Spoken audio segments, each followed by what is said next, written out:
আমাদের রান্নাঘরের অবস্থা মানে এলোমেলো আছে। আমি যেহেতু আসছি আমি এগুলো সব গুছায় দিব ইনশাল্লাহ। ব্যাংকে গেছিলাম, ওখান থেকে আইসা আমি শুয়েছিলাম এতক্ষণ, তো এখন রান্নাঘরে আসছি। দেখেন পটল ভাজি করতেছে, আমার ভাবি রান্না করতেছে।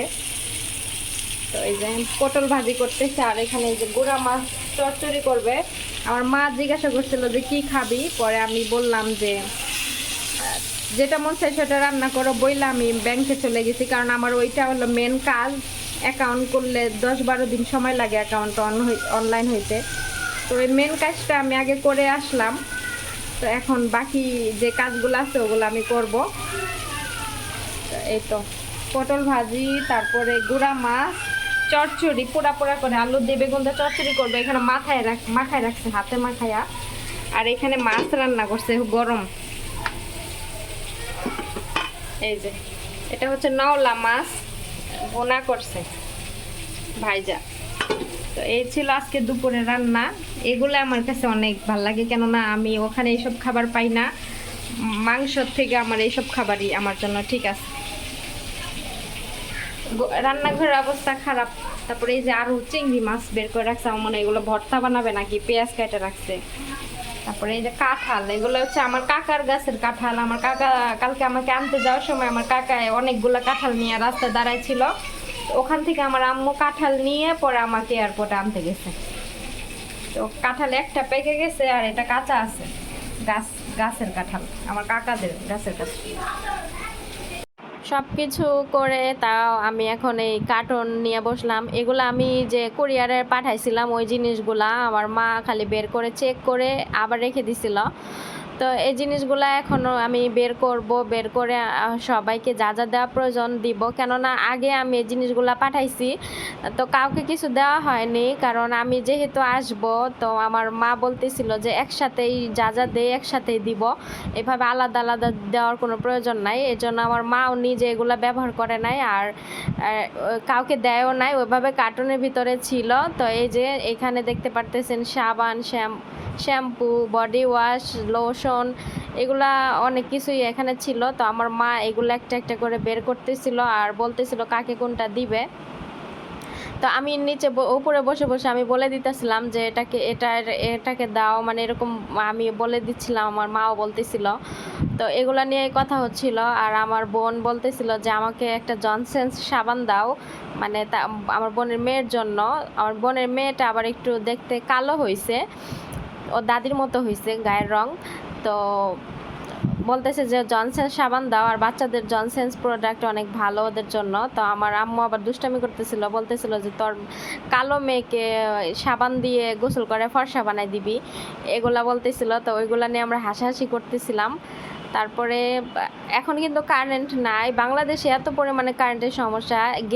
কারেন্ট চলে গেলে মানে 1 ঘন্টা 1.5 ঘন্টা নিচে আসে না। আবার আমাদের এই বাসায় আগে গ্যাসের কোনো সমস্যা ছিল না, কিন্তু এখন গ্যাসও বেশি থাকে না। তো এই জন্য হচ্ছে অনেক সমস্যা হয়। তো এবার আসলে বাংলাদেশে এসে কেন জানি মনে করেন সমস্যাই খালি হচ্ছে।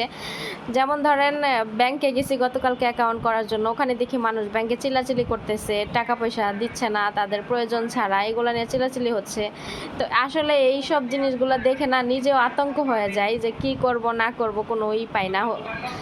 আর দেশের এত বড় একটা ইসলামিক ব্যাংক, এটা কিন্তু কখনোই বন্ধ হবে না। তারপরও মানুষ আতঙ্কের জন্য ওই যে মানুষ গুজব ছড়াচ্ছে যে ব্যাংকের পরিস্থিতি খারাপ, আর কয়েকটা ব্যাংকে এরকম খারাপ হয়েছে দেখে মানুষ টাকা পয়সা উঠায় নিচ্ছে ব্যাংকের থেকে। তো ইসলামিক ব্যাংকে যারা জব করে ওনারা বলতেছিল যে গত 1 সপ্তাহের মধ্যে ব্যাংকের থেকে 18 কোটি টাকা মানুষ উঠায় নিয়ে গেছে। এইভাবে উঠায় নিলে তো ব্যাংক একদম নিচে পড়ে যাবে, তার জন্য ওনারা টাকা পয়সা দেওয়া অফ করে দিছে হয়তো আর কি। ওনারা এটা ভেঙে বলে নাই, মানে ওনাদের কথা মতো বুঝলাম।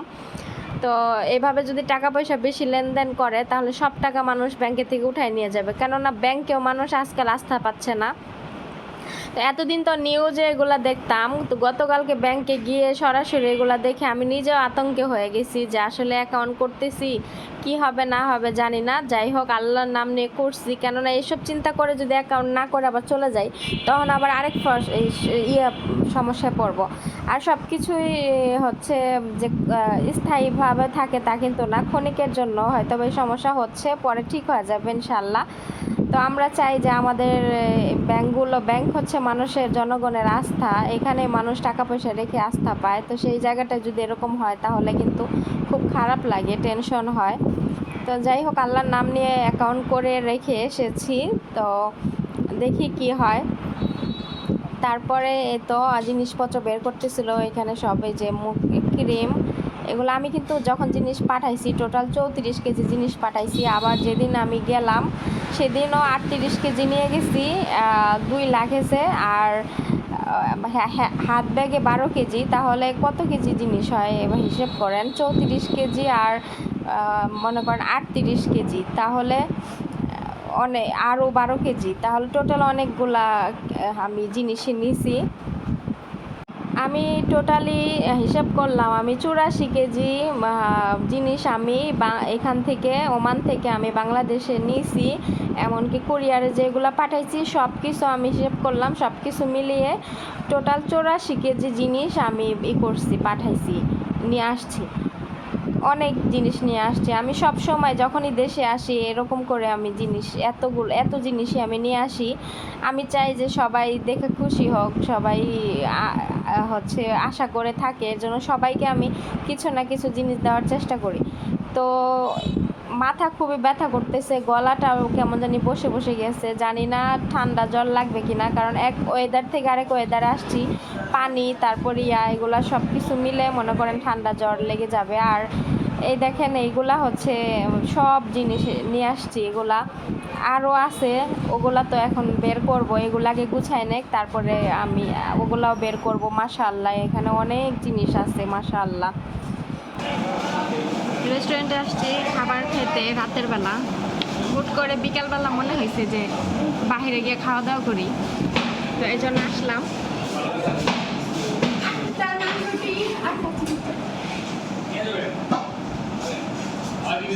খাবার অর্ডার করতেছে, চিকেন চাপ খাবো আর হচ্ছে নান রুটি। মাত্র এসে বসলাম, দেখি খাবার আসুক তারপর আপনাদের সাথে শেয়ার করি কেমন। এই হোটেলে আমি কখনো খাই নাই, প্রথম খাবো। আচ্ছা, আপনার ওই দিকে ঘুরে যান। এই যে আমার ফুল ফ্যামিলি আমরা আসছি হচ্ছে চিকেন চাপ আর নান রুটি খেতে। এটা হচ্ছে মামি, মাঝখানেরটা হচ্ছে মামাতো বোন, আর ওই কোনারেরটা হচ্ছে আমার ভাবি।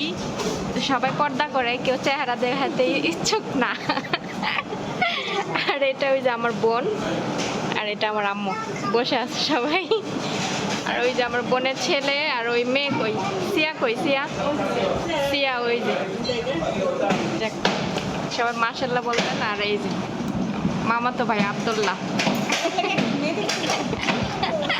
ও এখনো ছোট, বিয়ের বয়স হয়নি।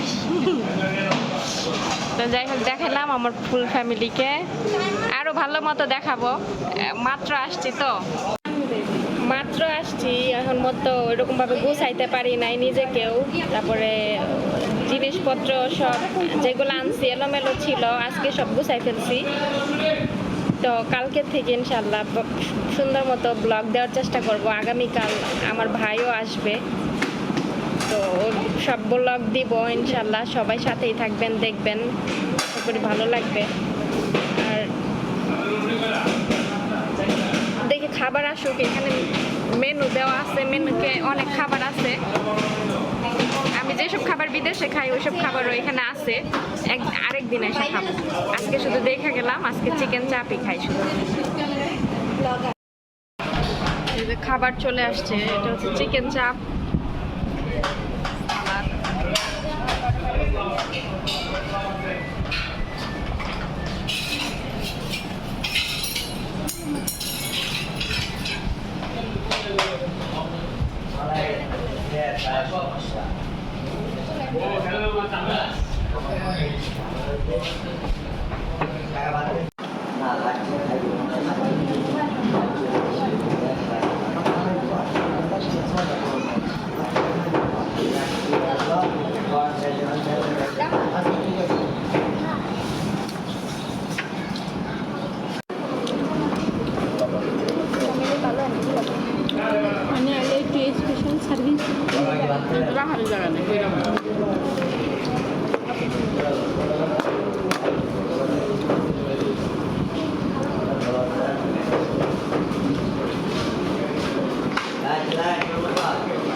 আসে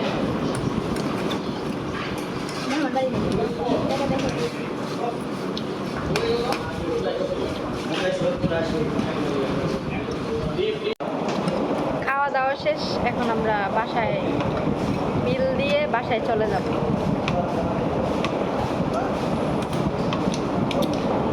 যদি অনেক ওকে যদি বিলটা দিতেছে তাহলে আমরা কিছু মনে করবো না।